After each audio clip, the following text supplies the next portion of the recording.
नमस्कार, AB star news देख रहे हैं आप और देश लाइव में मैं हूं आपके साथ सोहन सिंह। देश लाइव में बात करेंगे तमाम अहम खबरों की। बात पंजाब की सबसे पहले कर लेते हैं। पंजाब में मान सरकार को एक महीना पूरा हो चुका है। आम आदमी पार्टी सबसे ज्यादा सीटें जीतकर सत्ता में आई थी और अब एक महीना पूरा होने के बाद मान सरकार जनता से किया हुआ वादा निभाती हुई भी नजर आ रही है। तो पंजाब में आम आदमी पार्टी की सरकार को एक महीना पूरा हो गया है और एक महीना पूरा होने के साथ ही मान सरकार ने पंजाब के लोगों से किया अपना वादा भी पूरा कर दिया है। अब पंजाब के लोगों को 1 जुलाई से 300 यूनिट फ्री बिजली मिलेगी। बता दें कि पंजाब में आम आदमी पार्टी ने 117 में से 92 सीटें जीतकर सरकार बनाई। गुरुवार को जालंधर में प्रेस कॉन्फ्रेंस के दौरान मान ने कहा था कि 16 फरवरी को हम पंजाब के लोगों को बड़ी खुशखबरी देंगे।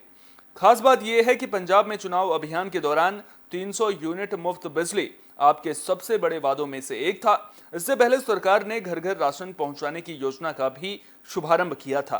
पंजाब सरकार ने 300 यूनिट बिजली मुफ्त देने के लिए पहले ही पंजाब स्टेट पावर कॉरपोरेशन से डेटा हासिल कर लिया है।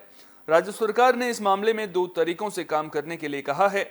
एक, हर घर को 300 यूनिट मुफ्त बिजली देना या फिर 300 यूनिट से ज्यादा खपत होने पर पूरा बिल का भुगतान करना।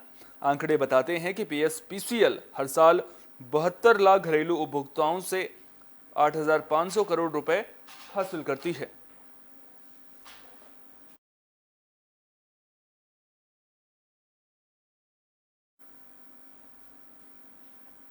तो एक और मान सरकार फ्री बिजली के वादे को निभाती हुई नजर आ रही है। वहीं दूसरी ओर कई राज्य ऐसे भी हैं जहां बिजली संकट खड़ा हो गया है। दरअसल गर्मी का मौसम शुरू होते ही बिजली कटौती शुरू हो जाती है, जिसकी वजह से दिक्कतें सामने आने लगती हैं। और अब महाराष्ट्र की अगर बात करें तो महाराष्ट्र में बिजली संकट उत्पन्न होता हुआ नजर आ रहा है। महाराष्ट्र के ऊर्जा मंत्री नितिन राउत ने यह दावा किया है कि राज्य कोयले और बिजली संकट से जूझ रहा है, क्योंकि कुछ बिजली संयंत्रों में केवल 1.5 दिन का कोयला बचा है। हालांकि मंत्री ने आश्वासन दिया है कि राज्य सरकार बिजली संकट के समाधान के लिए हर संभव कोशिश कर रही है। राउत ने कहा कि महाराष्ट्र के कुछ संयंत्रों में 1.5 दिन का कोयला बचा है, कुछ में 3 दिन का और कुछ में 6 दिन का। राज्य सरकार बिजली संकट को दूर करने के लिए काम कर रही है। जल संसाधन मंत्री को पन बिजली उत्पादन के लिए पानी की आपूर्ति करने के लिए भी कहा गया है।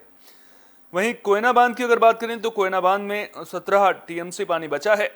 बिजली पैदा करने के लिए हर दिन 1 टीएमसी की जरूरत होती है। अगर लोड शेडिंग का समाधान करना है तो कोयला, पानी और गैस की जरूरत है। केंद्र सरकार के साथ अनुबंध के मुताबिक वह राज्य सरकार को एपीएम गैस उपलब्ध कराना चाहिए, लेकिन मदद से पहले केंद्र सरकार बकाया मांग रही है। महाराष्ट्र के मंत्री ने आगे कहा कि केंद्र के साथ अनुबंध के मुताबिक राज्य एपीएम गैस प्राप्त करने का हकदार है। उन्होंने आगे दावा किया कि केंद्र ने राज्य को आवश्यक एपीएम गैस उपलब्ध नहीं कराई थी। उन्होंने कहा कि अगर लोड शेडिंग को हल करना है तो कोयला, पानी और गैस की जरूरत है।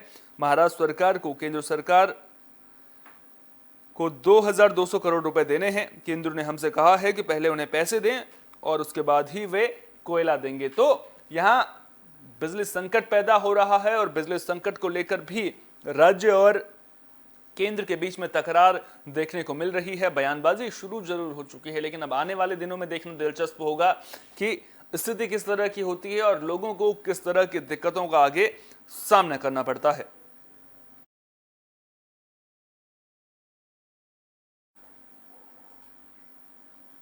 वहीं बात अगर कोरोना की करें तो कोरोना से दिल्ली में हालात गंभीर होते हुए नजर आ रहे हैं और दिल्ली में कोरोना टेंशन बढ़ाता हुआ भी नजर आ रहा है। तो दिल्ली में बढ़ते कोविड-19 मामलों को देखते हुए अरविंद केजरीवाल सरकार ने स्थिति से निपटने के लिए कमर कस ली है। सभी अस्पतालों को अलर्ट पर रहने को कहा गया है। दिल्ली के स्वास्थ्य मंत्री सत्येंद्र जैन ने कहा, दिल्ली सरकार स्थिति पर करीब से नजर रखे हुए है और सरकार कोई जोखिम नहीं लेना चाहती है। हमने अपने स्वास्थ्य ढांचे को पूरी तरह से बेहतर किया है। इसके साथ ही दिल्ली में कोविड-19 के बढ़ते मामलों के बीच सभी अस्पतालों को अलर्ट रहने की सलाह भी दी गई है। सत्येंद्र जैन ने कहा कि कोरोना वायरस को फैलने से रोकने के लिए दिल्ली सरकार कोरोना वायरस से संक्रमित मरीजों की कॉन्टैक्ट ट्रेसिंग कर रही है। वहीं जरूरत पड़ने पर आरटी-पीसीआर टेस्टिंग को भी बढ़ाया जाएगा। सरकार ट्रेसिंग, ट्रेसिंग और इलाज के सिद्धांत पर काम कर रही है। दिल्ली सरकार द्वारा सरकारी अस्पतालों में लोगों को जल्द ही विभिन्न टीकों की एहतियाती खुराक मुफ्त उपलब्ध कराई जाएगी। सत्येंद्र जैन ने लोगों से जल्द टीका लगवाने की भी अपील की और कहा कि इलाज से बेहतर बचाव है। जिन लोगों ने अभी तक टीका नहीं लिया है या केवल पहली खुराक ली है, उन्हें पूर्ण टीकाकरण के लिए जल्द से जल्द अपने नजदीकी स्वास्थ्य केंद्र जाना चाहिए। आपको बता दें कि शुक्रवार को दिल्ली में कोरोना के 366 नए मामले सामने आए थे, जबकि पॉजिटिविटी रेट बढ़कर 3.95% पर पहुंच गया है। शहर के स्वास्थ्य विभाग द्वारा साझा किए गए आंकड़ों से ये जानकारी मिली है। दिल्ली में पिछले कुछ दिनों से कोविड के मामले और संक्रमण दर में बढ़ोतरी देखने को मिली है।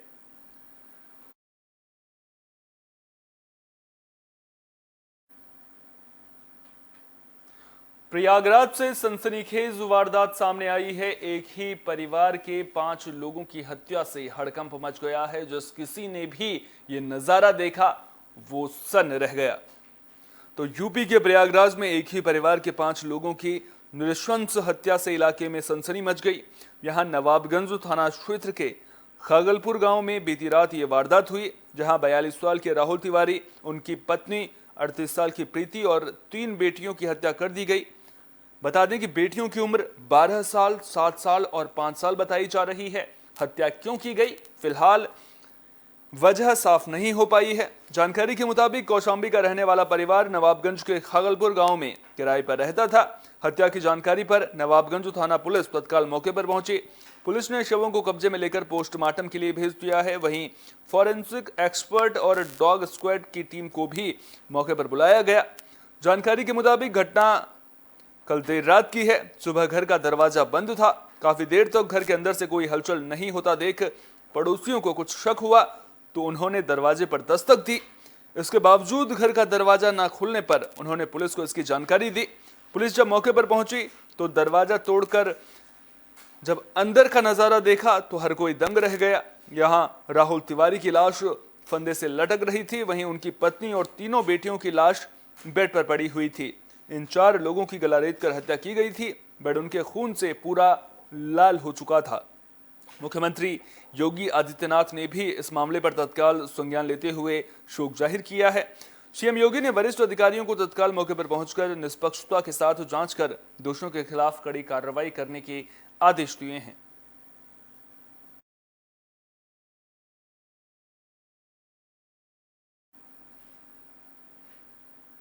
वहीं आगरा में केंद्रीय राज्य मंत्री अर्जुन राम मेघवाल एक सभा को संबोधित कर रहे थे। इसी दौरान अचानक से तूफान आया और लाइटें गिर गई।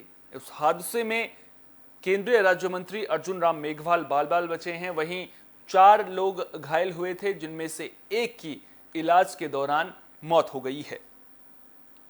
तो ताजनगरी आगरा से यह मामला सामने आया है। यहां केंद्रीय मंत्री अर्जुन राम मेघवाल मंच से अपना उद्बोधन दे रहे थे, तभी तूफान आया और बिजली गुल हो गई। इस बीच कुछ लाइटें गिर गई, जिससे 4 लोग घायल हुए थे। इस हादसे में एक युवक की इलाज के दौरान मौत हो गई।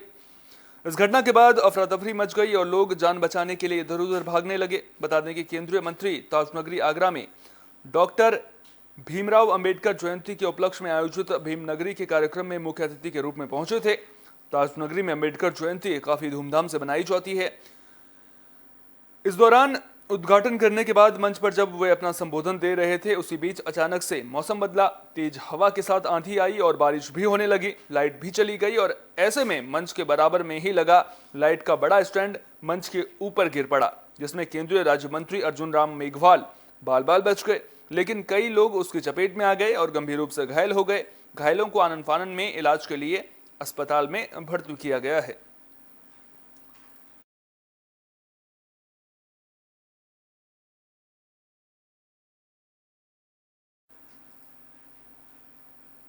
देश लाइव में फिलहाल के लिए इतना ही। देश दुनिया की तमाम अहम खबरों के लिए बने रहिए AB स्टार न्यूज के साथ, क्योंकि यहां पर खबरों का सिलसिला कभी नहीं थमता।